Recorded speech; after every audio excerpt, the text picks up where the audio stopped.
Kukafukura kunzuzu kunali mwana wa zaka 8 zina lake Dumisiyani. Makolo a Dumisiyani anali osauka kwambiri, koma makolo akewa ankamukonda kwambiri mwanayu. Bambo ake ankagwira ntchito mwakhama kumunda tsiku lonse poti anali mulimi, ndipo amayi ake amatsuka mbali m'nyumba za anthu ena ngati ganyu. Dumisiyani nthawi zonse ankafuna kuthandiza makolo ake, koma anali wang'ono kwambiri ndipo sankadziwa kuti moyo ungakhale ovuta motani. Ankalakalaka atakhala munthu ochita bwino, pophunzira bwino, ndipo umphawi ndiwo umamanga maloto akewa ndi zingwe zazisulo. Analibe zovala zabwino zoti angavale ku sukulu, analibe makope enieniwa, ndipo nthawi zambiri Dumisiyani amagona ndi njala. Koma tsiku lina bambo a Dumisiyani anapanga chiganizo chovuta kumvesa kwambiri. Chiganizo chinali choti mwanayu azipita ku tawuni kunzuzu akazipezere zochita popanda m'bale aliyense, ndipo kaya zikatani kumeneko kaya zikacheme akalimbebe mtima nkuzipezera yekha tsogolo. Makolo avomereza kulephera kwawo. Bambo ake anamuuza mwanayo nati ku tawuni ukhoza mwina kukapezako ntchito,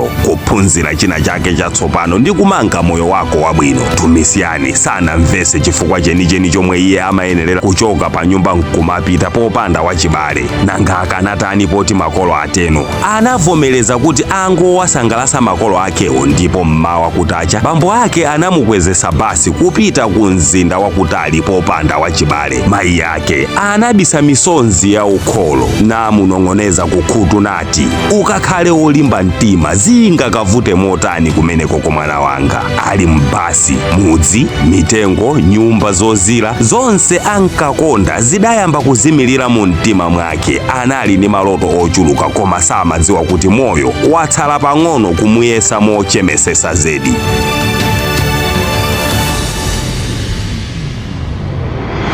Atangotsika basi ku tawuni, mantha anayamba kukula mu mtima mwake. Mzindawu unali osiyana kwambiri ndi kumudzi komwe amachokera. Manyumba ataliatali, aliyense wooneka wabize, ena akulowera kummawa, ena kumpoto, ena kummwera. Inu mukudziwa mtawuni. Anafuna kutulusa kapepala ka phone number komwe anapatsidwa ndi bambo ake kuti akakafika ayimbire nambala, koma sikanapezeke nsokanasowa. Mdima unayamba kulowa, njala yachichereni, aliyense asakumupangira atendi. M'maso munatsala misonzi yokhayokha. Alowera kutino mwana. Ma street lights anayaka onse. Anali ndi chiyembekezo choti ena ake mwina atuluka m'manyumba nkuzamupulumutsa, koma ayi ndithu anapita pa restaurant pena kuti akatoleze zokudya kumenekoko, koma munthu wina anamuthamangisa ngati mwana masikini mwachipongwe ngati galu kumenekoko.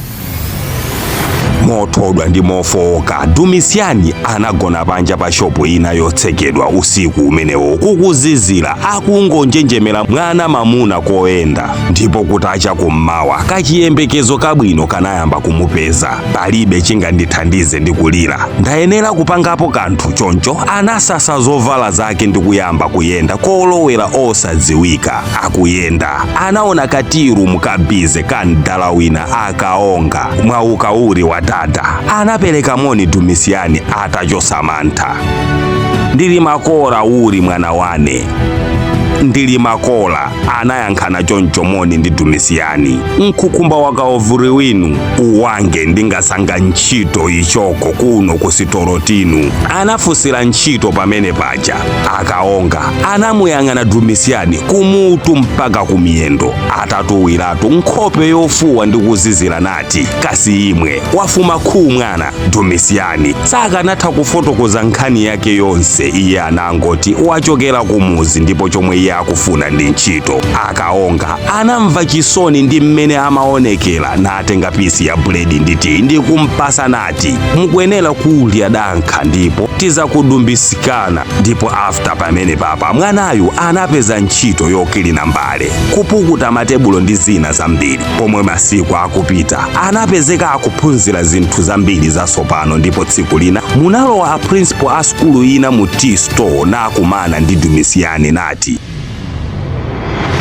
mwana iwe msinkhu wako umayenera kumapita ku sukulu, bwanji uli muno kupanga ukupangazi? Dumisiyani anati nilije ndalama nkhuluta ku sukulu. A principal anauza akaonga nati mwana akuoneka wanzeru uyu ndimutenga azikaphunzira ku sukulu yanga. Onse anavomera ndipo Dumisiyani anakayamba sukulu. Madzulo nkumakagwira ntchito ku tisto kuja kanga chepe nkumasungira. Kulimbana kulikonse kumamupangisa kukhala wamphamvu, kulephera kulikonse kunamuphunzitsa china chatsopano zaka nkumapita. Adakhala ophunzira wanzeru kwambiri. Sukulu adapambana scholarship ndipo adapita ku college. Momwemo Dumisiyani yemwe nthawi ina ankalira m'misewu anali munthu ochita bwino yemwe amagwira ntchito pa kampani yayikulu koma sanayiwale zakale.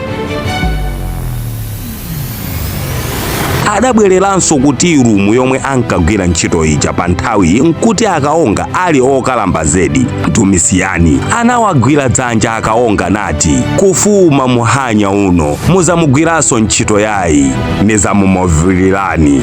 Atateno anapita kumuzi kwa makolo ake ali mu suti ndipo anawakumbatira makolo ake onse awiri, misonzi ya chimwemwe ikutsika m'maso mwa makolomo mosalekeza.